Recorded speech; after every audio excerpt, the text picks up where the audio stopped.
Hey everybody, this is Civil Gear. Today I'm talking about the Jetbeam HR30 headlamp which was sent to me by Jetbeam for a review. So thanks to them. I'll be posting this to my WordPress blog at civilgear.wordpress.com, and I'll provide some links below to some additional information, some other things that I've tested for the light. But let's go ahead and get right into this. The user interface of the HR30 is using a single stage electronic switch on the front. There's a plastic face here with a rubber coated button switch. To turn on the light, you press and hold it, and it turns on the light into the last mode you are in. It uses mode memory, and you do single presses to cycle the light. Interesting feature is that it cycles through red. So some people feel that red is even lower than a 1 lumen light, like appearance wise.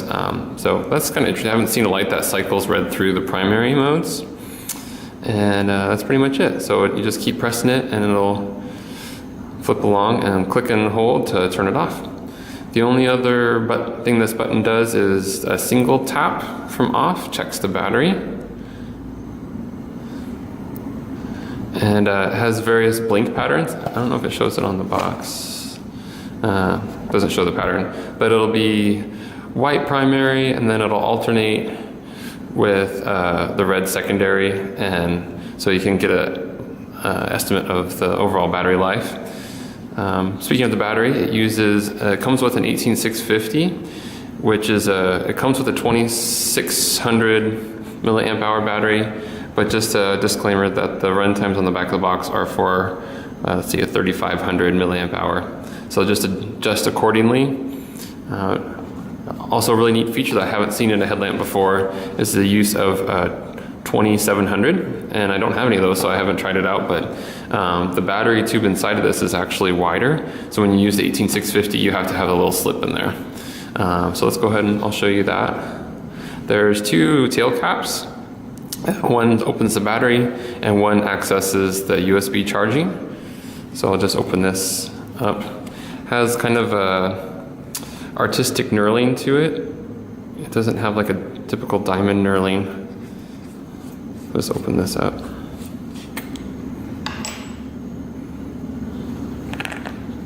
You can hear it. There's a little rattle coming out, but there's a little slip that comes with there, a little spacer. And at the other end is the positive contact, and there's some reverse polarity protection, so you probably can't use flat top cells. Quite possibly, so make sure to use appropriate batteries.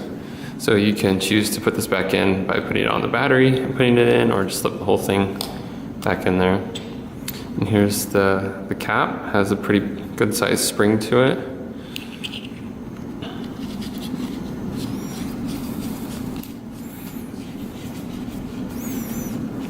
And then the other side is just sort of it's a large cover for the USB port, which is USB-C, USB Type-C, which is kind of universal. It's like a dual way, like you can plug it in this way and turn it 180 degrees and put it in the other way.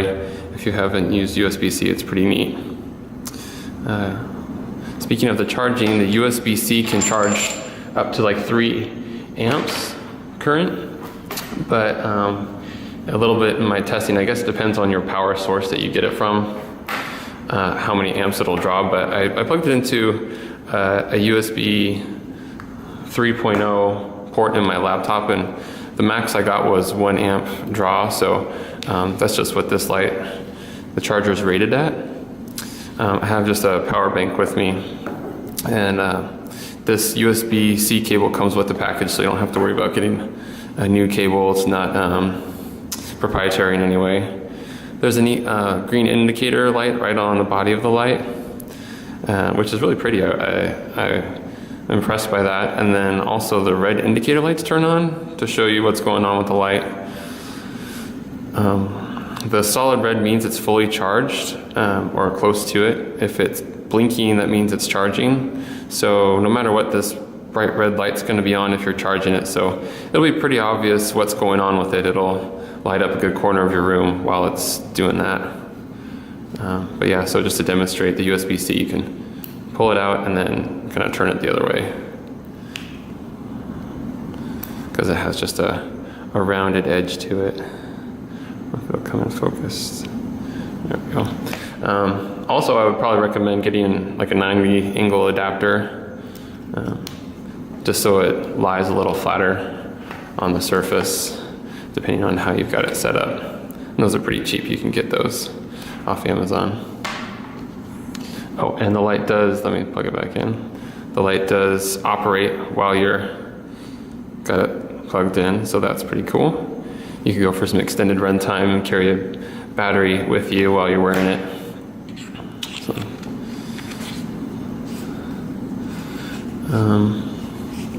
yeah, so my next item, let's go through some of the other accessories that come with the light. Oops, sorry about that. Comes with a pocket clip and spare O-rings. So you can actually take the light out of the mount and have it be a handheld light. And it does have a magnetic base to one of the ends, so you can stick it to metal surfaces.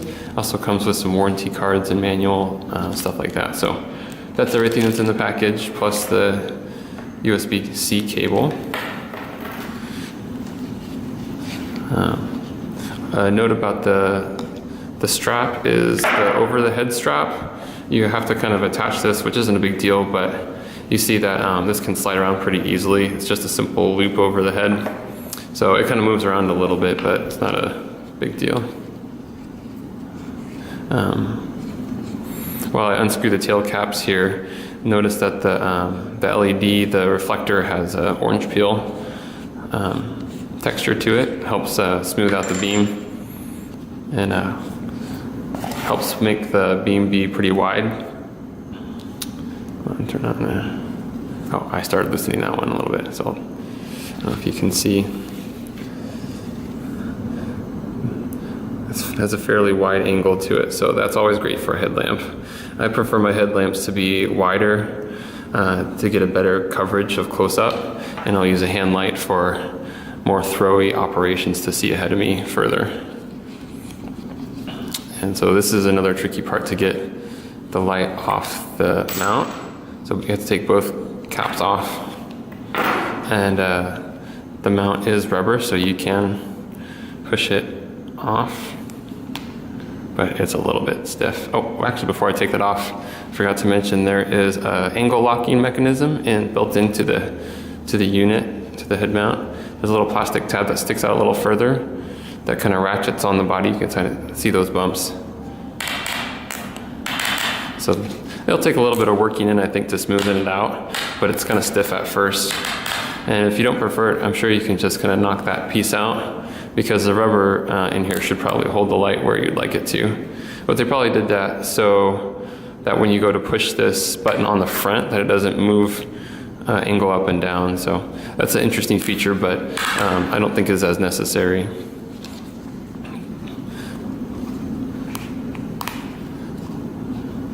But these come off. I just don't want to do it too fast and rip anything. There we go. All right. So I just want to check to make sure the O-rings get back into place. And we can put our caps back on.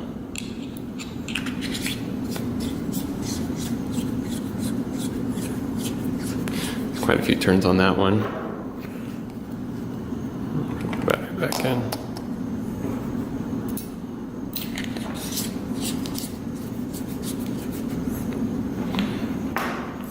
So you can take it out, and the head mount has it's rubber like that, but it's pretty stiff. So you have to make a choice as to which way you want to do it, because it's not an easy one to go back and forth. If you are trying out a headlamp for the first time, this may be a good option, because you can have it both ways. And this goes right on here. Yeah, there we go. And I like that the upturned part of the clip is kind of tucked away, so you don't get any, doesn't get hung up on anything. So there's the clip, and you can hang it on your belt and turn on the light from below.